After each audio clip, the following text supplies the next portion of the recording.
તમારા ઘરમાં gas cylinder તો હશે. તમે ક્યારેય એવું માર્ક કર્યું છે કે ગેસ સિલિન્ડર પર ABCD કેમ લખવામાં આવે છે? તેનો અર્થ શું થાય છે?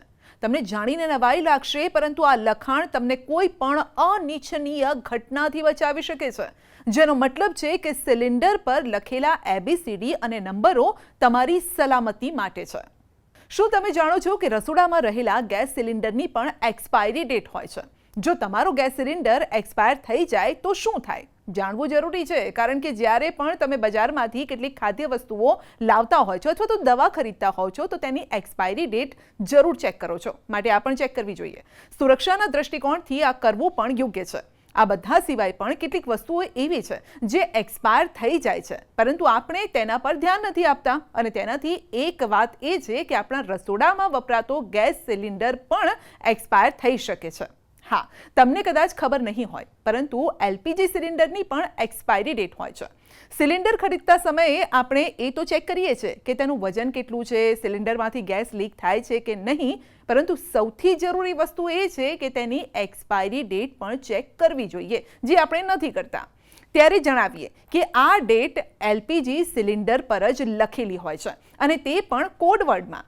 ટોચ પર 3 પટ્ટા પર મોટા અક્ષરોમાં એક કોડ લખેલો હોય છે. હકીકતમાં આ સિલિન્ડરની એક્સપાયરી ડેટ છે.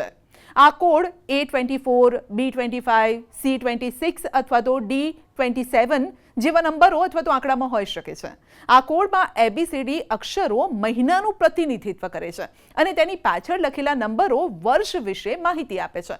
ચાલો હવે સમજીએ કે આ કોડ્સ સિલિન્ડરની એક્સપાયરી ડેટ કેવી રીતે દર્શાવે છે. આ કોડને ટેસ્ટ ડ્યુ ડેટ પણ કહેવામાં આવે છે.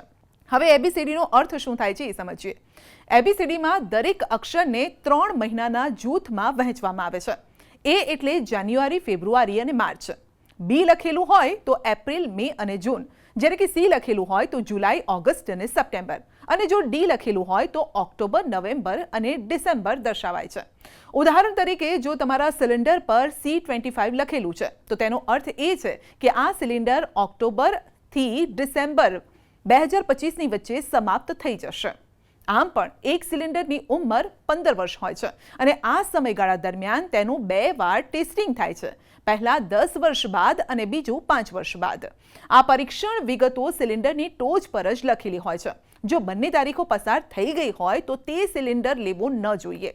જો આમ કરવામાં ન આવે તો વિસ્ફોટનું જોખમ વધી જાય છે, અને માટે કંપનીઓ પણ આ વાતનું ખાસ ધ્યાન રાખે છે. હકીકતમાં સિલિન્ડર પર લખેલી તેની એક્સપાયરી ડેટ જ તેની ટેસ્ટિંગ ડેટ હોય છે. આ તારીખ બાદ તેને ફરીથી ટેસ્ટિંગ કરવા માટે મોકલવામાં આવે છે, અને બાદમાં ચેક કરવામાં આવે છે કે તેનો હજુ પણ ઉપયોગ કરી શકાશે કે નહીં. હવે તો આપ સમજી જ ગયા હશો કે જૂના અથવા તો મુદ્દત વીતી ગયેલા સિલિન્ડરનો ઉપયોગ ખતરનાક બની શકે છે. તેથી સિલિન્ડરનો ઉપયોગ ફક્ત સિલિન્ડર પર લખેલા કોડને ધ્યાનમાં રાખીને જ કરવો જોઈએ.